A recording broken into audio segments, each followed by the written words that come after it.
मी थोडंफार सांगण्याचा प्रयत्न करतोय।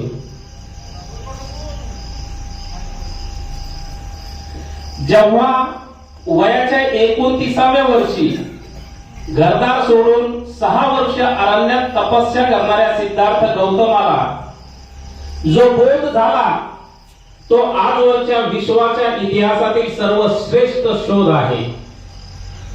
जेव्हा सिद्धार्थ गौतमाने गृहत्याग केला तेव्हा तत्कालीन समाज व्यवस्थेमध्ये 2 विचारधारा प्रमुख होत्या, म्हणजे 2 गट होते।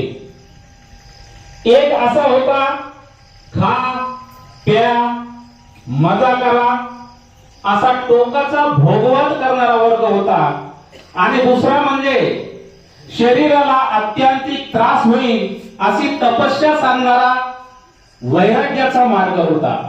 असे 2 त्यावेळेस ह्या समाजामध्ये 2 गट तयार झालेले होते। परंतु गौतम बुद्धांनी या दोन्ही मार्गांना त्यागून मध्यम मार्ग शोधला, ज्याला सम्यक संबोधी म्हटले गेले। सिद्धार्थ गौतमाला मानवी दुःखाचे मूळ कारण सापडले, त्या दुःखाच्या निवारणासाठी